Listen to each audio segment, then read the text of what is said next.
காரக்குழம்பு இருக்கலாம். காரக்குழம்புக்கு இவ்வளவு காய்கறிகள் போடலாமா? ஃபைன். சோ இதுக்கு என்ன வெறும் காரக்குழம்பா இல்ல ஏதாவது பேர் வச்சிருக்கீங்களா? இல்ல, அதெல்லாம் வெறும் காரக்குழம்பு. ஓகே. சோ காரக்குழம்பு இதுக்கு என்னென்ன தேவை அப்படிங்கறத பார்க்கலாம். வெங்காயம், புளி, உருளைக்கிழங்கு, முருங்கைக்காய், பூண்டு, உப்பு, கருவேப்பிலை, கொத்தமல்லி, கத்திரிக்காய், தக்காளி, நல்லெண்ணெய், மஞ்சள் தூள், கடுகு, குழம்பு மிளகாய் தூள். இப்போ தேவையான பொருட்கள் என்னென்ன அப்படிங்கறத பார்த்ததுக்கு அப்புறம் புளியை நம்ம கரைச்சி வச்சிருக்கோம். சுமார் எவ்வளவு நேரம் அதை வந்து கரைச்சி வச்சிருக்கோம். இல்ல காரக்குழம்புக்கு நமக்கு புளி கொஞ்சம் அதிகமா தேவைப்படுமா, அதை பத்தி ஃபர்ஸ்ட் சொல்லிடலாம். ஓகே. எவ்வளவு புளி தேவைப்படும், எவ்வளவு நேரம் ஊற வச்சிருக்கோம்? ஒரு 10 நிமிஷம் ஊற வச்சா போதும். ஓகே. நான் புளியை கொஞ்சம் அதிகமா தான் எடுத்திருக்கோம். இந்த குழம்பு ரசத்தை தாண்டி கொஞ்சம் அதிகமா எடுத்திருக்கோம். ஆமா. Okay fine. அண்ட் கத்திரிக்காய் நமக்கு கருப்பாயிடும் அப்படிங்கிறதுக்காக தண்ணியில போட்டு வச்சிருக்கோம். உருளைக்கிழங்கும் வந்து நம்ம கருப்பாயிடும்ங்கறதுனால தண்ணியில போட்டு வச்சிருக்கோம். அவ்வளவுதான் ப்ரீவியஸா பண்ணிருக்கோம். இப்போ முதல்ல என்ன பண்ண போறோம் மேம்? ஃபர்ஸ்ட் வாணலி வச்சிடலாமா?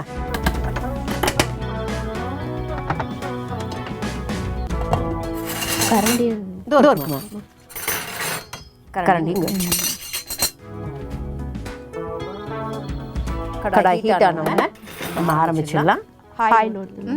நல்லெண்ணெய் இல்லையா?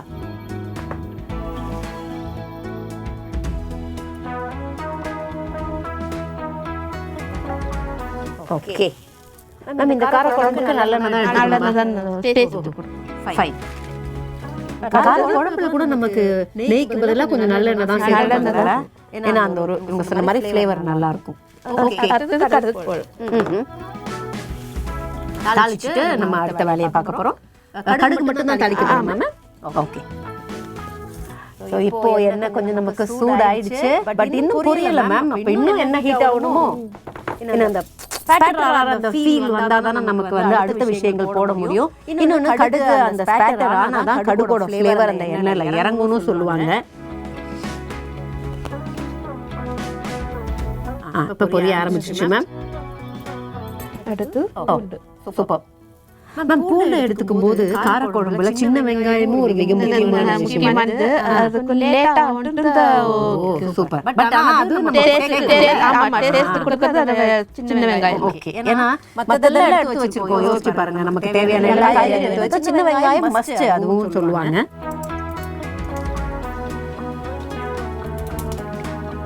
ஓகே. நல்லெண்ணெய் வாசனை வருது.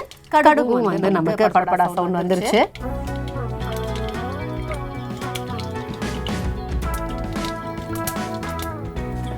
ஃபுல்லா நமக்கு ஸ்பேட்டர் ஆகணுமா மேம்?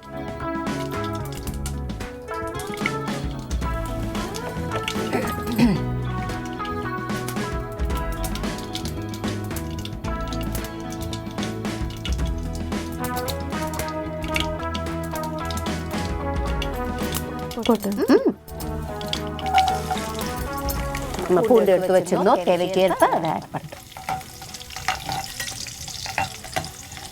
ஆனியன் போட்டு பூண்டு நம்ம வந்து பூண்டு பல்லு போட்டுட்டோம். நல்லா வந்து ஃபைனா ஆனியனும் போட்டாச்சு. ஒரு சின்ன கப்ல ஆனியன் எடுத்து வச்சிருந்தோம். நம்ம ஆனியன் வதங்கணும். ஓகே. சோ ஆனியன் வதங்குற கேப்ல நம்ம என்ன பண்ணலாம் அப்படின்னா அடுத்த இன்கிரிடியன்ட் மேம் எடுக்கறாங்க. கருவேப்பிலையா மேம்? கருவேப்பிலை. ஓகே. கருவேப்பிலையை போட்டுட்டு இப்ப அடுத்த இன்கிரிடியன்ட் தக்காளி. ஓகே. தக்காளி போட்டாச்சு. அந்த தக்காளிக்கு முன்னாடி பாத்தீங்கன்னா வெங்காயம் ஃபுல்லா வதங்கல. வெங்காயம் வதங்கறதுக்குள்ள நம்ம தக்காளியும் போட்டுட்டோம். நம்ம சேர்ந்து வதங்கிக்குமா? ஓகே. சோ இப்போ ஒண்ணு வதங்கினாலே நமக்கு டைம் எவ்வளவு எடுக்கணும் உங்களுக்கு தெரியும். ரெண்டும் சேர்ந்து வதங்கணுமா இல்ல அடுத்து வதங்கினாதான் நல்லா இருக்கும். ஓகே. சோ வதங்கினப்ப அடுத்த இன்கிரிடியன்ட் போட போறோமா? ஃபைன். காரக்குழம்பு பொறுத்த வரைக்கும் நம்ம வேற எந்த கேள்வியும் கேட்க வேணாம். ஏன்னா ரைஸா இல்ல சப்பாத்தியா பூரியா அந்த மாதிரி கொஸ்டினே கிடையாது. ரைஸுக்கு நல்லா வச்சுட்டு சாப்பிடலாம். இல்ல கர்ட் ரைஸுக்கு சைட் டிஷ்ஷா வச்சு சாப்பிட முடியும் இல்லையா? அண்ட் இன்னொன்னு காரக்குழம்பை பொறுத்த வரைக்கும் எனக்கு ரொம்ப பிடிச்சது மேம் சொன்ன மாதிரி நிறைய நல்லெண்ணெய் போடும்போது மறுநாள் அதை சாப்பிடும்போது ரொம்ப ரொம்ப டேஸ்டா இருக்கும். நீங்க காரக்குழம்பு பண்ணீங்கன்னா உங்க வீட்டை பத்தி சொல்லுங்க மேம். மறுநாள் அதுக்கு மறுநாள் வரைக்கும் 3 நாள் வரைக்கும் உங்களுக்கு வேலை கம்மி இல்லையா? ஓகே. ஏன்னா எதுக்கு அப்படின்னா துவையல் அதாவது சட்னி அரைச்சோன்னு வச்சுக்கோங்களேன், அது ஒரு வாரம் இருக்கும். கொஞ்சம் நிறைய அவங்க வீட்டுக்கு ஏற்ற மாதிரி. அதே மாதிரி காரக்குழம்பு பண்ணோம் அப்படின்னா அது ஒரு 2-3 நாள் வரும். கேஸு நமக்கு வேலைகள் இதெல்லாம் கொஞ்சம் கம்மியாக இருக்கும். அதே மாதிரி பொடியும் பண்ணுவாங்க. இப்போ ஆந்திரால பாத்தீங்கன்னா தேங்காய் பொடி மாதிரி நிறைய பொடிகள் இருக்கு, வித்தியாசமான பொடிகள்லாம் செய்வோம். ஸோ அதெல்லாம் வந்து நமக்கு கொஞ்சம் ரைஸ்ல போட்டு சாப்பிடும்போது நல்லாவும் இருக்கும். இந்த குழம்பு பண்ணணும், ரசம் பண்ணணும், அந்த மாதிரி வேலைகள் கம்மியா இருக்கும். அடுத்தது கத்திரிக்காய். ஓகே, கத்திரிக்காவை நீல வாக்குல கட் பண்ணி வச்சிருக்கோம். அதை ஆட் பண்ணுவோம்.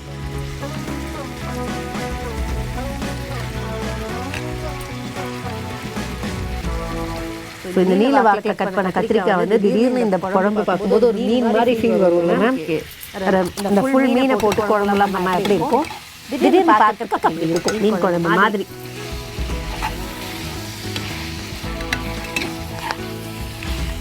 எனக்கு தெரிஞ்சு நம்ம மற்றதெல்லாம் கூட குக் பண்ணிடலாம் ஈஸியா. முருங்கைக்காய் வேகிறதுக்கு தான் கொஞ்சம் டைம் கொடுக்கணும்.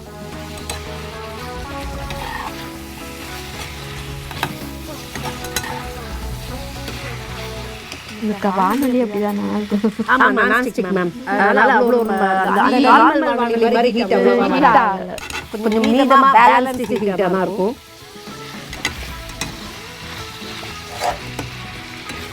வெங்காயம் தீந்து கரோட ஆயிரும். ஆமா, நம்ம நார்மல் வானொலி கரெக்ட் தான்.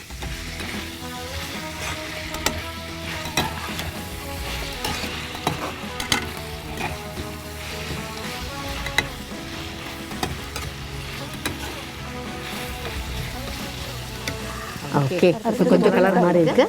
முருங்கைக்காய் போட்டுடலாமா மேம்? ஃபைன். முருங்கைக்காய், உருளைக்கிழங்கு எதை ஃபர்ஸ்ட் ஆட் பண்ண போறோம்? உருளைக்கிழங்கு போட்டுருவோம். ஓகே.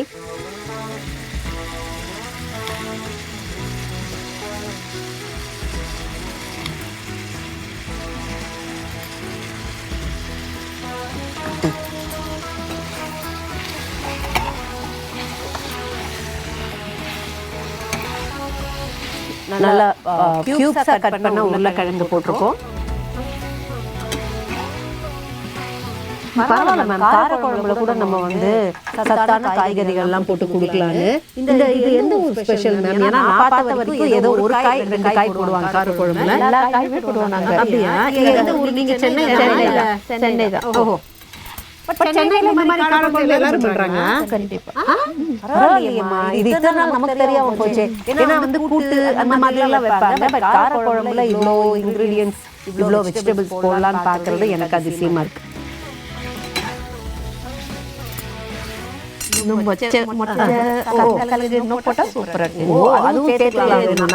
சூப்பர்.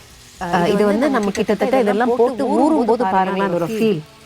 ஓகே, சோ இப்போ நமக்கு வந்து இது நல்லா குக் ஆனா தண்ணி எதை ஆட் பண்ண போறோமா மேம்?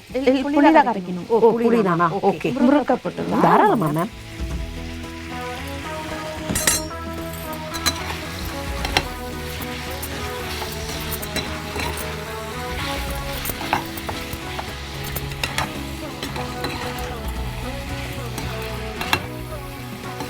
இப்போ வரைக்கும் கூட கொஞ்சம் கூட நம்ம தண்ணி ஆட் பண்ணல.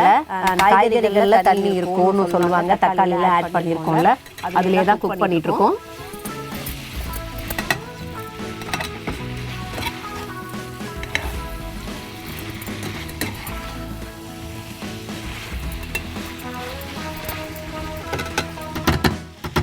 கொஞ்ச நேரம் குக் பண்ண போறோமா மேம்? இல்ல புளி தண்ணி கொஞ்ச நேரம் கழிச்சு கரைச்சுக்கோங்க மேம். இந்த இதுல கூட கரைச்சுக்கோங்க. இந்த தண்ணி எடுத்து நம்ம வந்து ஓகே, பெரிய பவுல் கூட எடுத்துக்கோங்க. கரைச்சிக்கலாம். புளி கரைக்கிற கேப்ல இங்க பாருங்க என்ன அப்படின்னா, நம்ம சொன்ன மாதிரி அந்த காய்கறிகள்ல இருந்து கொஞ்சம் தண்ணி வெளியில வந்து நம்ம எப்படி சிக்கன்லாம் சொல்லுவோம்ல, அது மாதிரி அதுவே குக் ஆயிட்டு இருக்கு.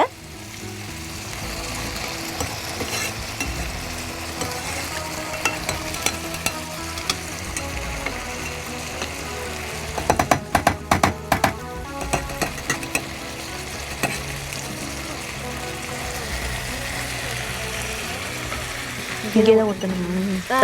அதில் ஊற்றிட்டு இதில் ஊற்ற போகிறோமா? அளவு பார்த்துட்டு ஓகே, அதில் எடுத்துக்கலாம்.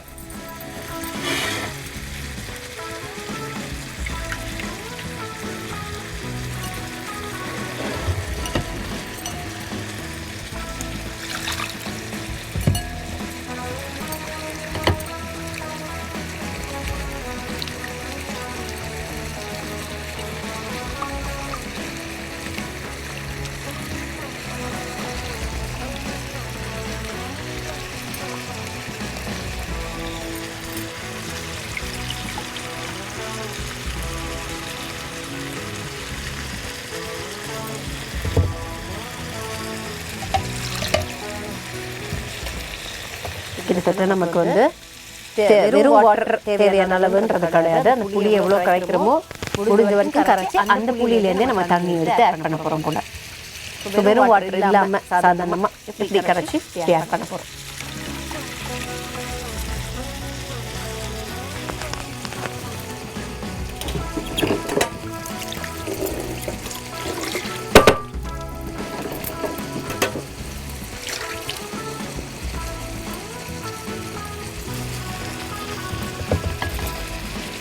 ஓகே, போடலாமா?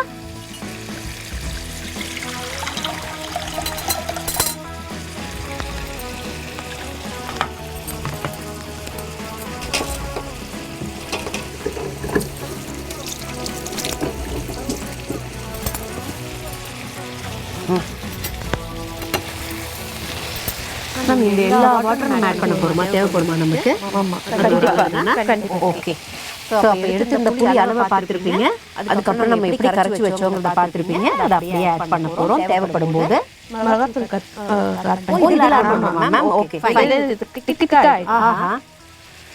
ஸோ இதில் புளியும் அந்த குழம்பு மிளகாய் தூள் மட்டும்தான் மிக முக்கியமான ஃப்ளேவரிங் ஏஜென்ட்ஸ் அப்படிங்கிறதுனால அதை கரெக்டாக ஆட் பண்ணுறோம். இதெல்லாம் நம்ம மீன் குழம்புக்கு பண்ணுற மாதிரி மீன் குழம்பு அது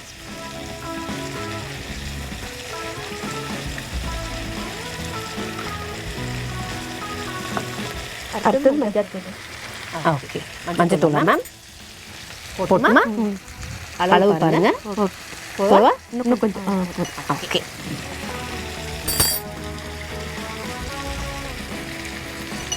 சால்ட்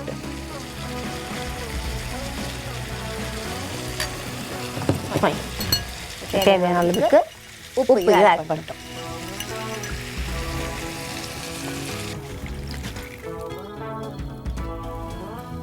ஓகே, ஃபைனலாக நமக்கு பார்த்தீங்கன்னா எனக்கு தெரிஞ்சு கொத்தமல்லி மட்டும் கார்னிஷ்க்கு தான் பாக்கி இருக்கு. மற்றபடி எல்லாத்தையும் பண்ணிட்டோம். மீதி இருக்கிற வாட்டரையும் மேம் ஆட் பண்ண போறாங்க. கண்டிப்பா மூடி வைக்கணும், ஏன்னா வேகணும். அதனால மேம் கிட்ட கேட்டுட்டு அப்படியே வந்து ஒரு பிரேக்கும் எடுத்துக்கலாம். மேம் இது நல்லா கொதிக்க குக் ஆகணும் அதானே? ஓகே, மூடி வச்சிடலாமா? ஃபைன், ஒரு தடவை மேம் செக் பண்ணிட்டு மூடி வச்சிடுவோம். இப்போ வத்தணும்னு சொன்னாலும் சரி, திக்காகணும்னு சொன்னாலும் சரி, எப்படியோ நமக்கு வத்த குழம்பு சாப்பிட்டுக்குள்ள அந்த கன்சிஸ்டன்சிக்கு வந்துடும். கொதிக்க ஆரம்பிச்சது மட்டும் கிடையாது, அந்த எல்லா காய்கறியும் சேர்ந்து நமக்கு ஒரு அருமையான வாசனை வரும்ல, அது உள்ளேருந்து வர ஆரம்பிச்சிருக்கு. கேட்கவே வேண்டாம். அதுவும் அந்த நல்லெண்ணெய், அந்த ஃப்ளேவர் தூள். மேம் இப்போ ஓபன் பண்ணி ரெடி ஆயிடுச்சு பாத்தீங்களா? சுட சுட இருக்கு. ஓகே, கரண்டில செக் பண்ணலாமா மேம்? இல்ல போதுமா? போதும். கொத்தமல்லி ஆட் பண்ணு. ஃபைன்.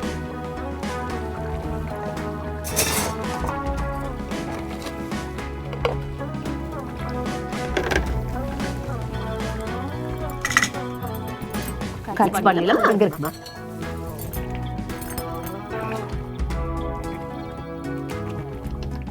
நல்லா முடிஞ்சிச்சு.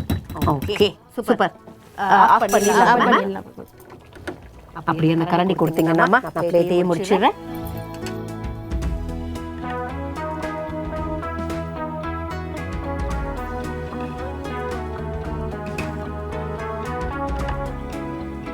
இதுல மீன் குழம்பா இருந்தா கொஞ்சம் மாங்காவை கட் பண்ணி போட்டு போகலாம் மேம். சோ அது ஒரு ஃபீல். பட் நம்ம வந்து வெஜிடேரியன் பண்ணிருக்கோங்கிறதுனால இதுல மாங்காவை நம்மளால சேர்க்க முடியாது, ஏன்னா புளிப்பு வந்துடும்.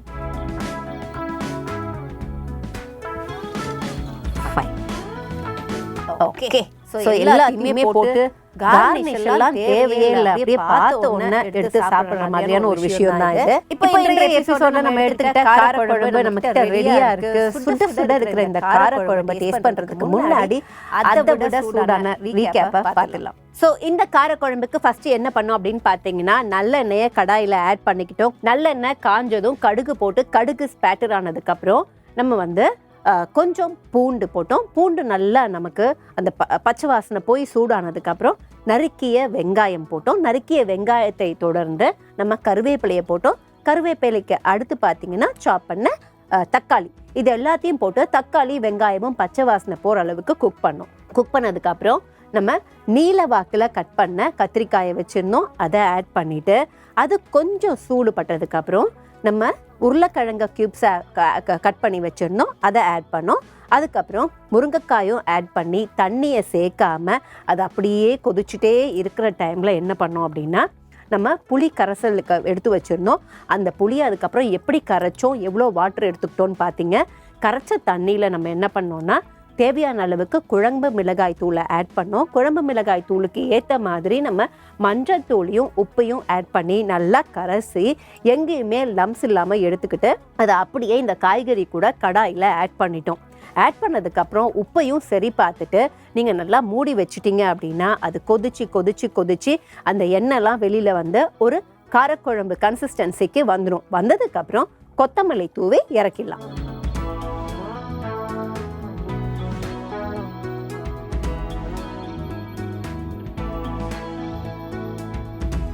ஸோ இப்படி இறக்கி நாங்கள் பிளேட்டிங்கையும் முடிச்சிருக்கோம். அண்ட் காரக்குழம்பு பொறுத்த வரைக்கும் சூடாக சாப்பிட்டாலும் நல்லா இருக்கும், ஆறி போய் சாப்பிட்டாலும் நல்லா இருக்கும், அடுத்த நாள் சாப்பிட்டாலும் நல்லா இருக்கும், அதுக்கு அடுத்த நாள் சாப்பிட்டாலும் நல்லா இருக்கும். ஸோ இப்போ சுட சுட நம்ம டேஸ்ட் பண்ணிடலாம். மேம் வந்து அதை அப்படியே நம்ம ஷெஃப்க்கு வச்சுருப்பாங்க. நம்ம என்ன பண்ணலாம்னா கொஞ்சம் உருளைக்கிழங்கு, அதுக்கப்புறம் முருங்கைக்காய் எல்லாத்தையும் டேஸ்ட் பண்ணிடலாம். அண்ட் முக்கியமாக நம்ம போட்ட பூண்டு இந்த எல்லாத்தையும் எடுத்து வச்சு டேஸ்ட் பண்ணிடலாம். உருளைக்கிழங்கு வெந்திருக்குமா? கட் பண்ணுறதுக்கு ஓகே, பட் நம்ம செக் பண்ணிடுவோம் இப்போ டேஸ்ட் பண்ணி.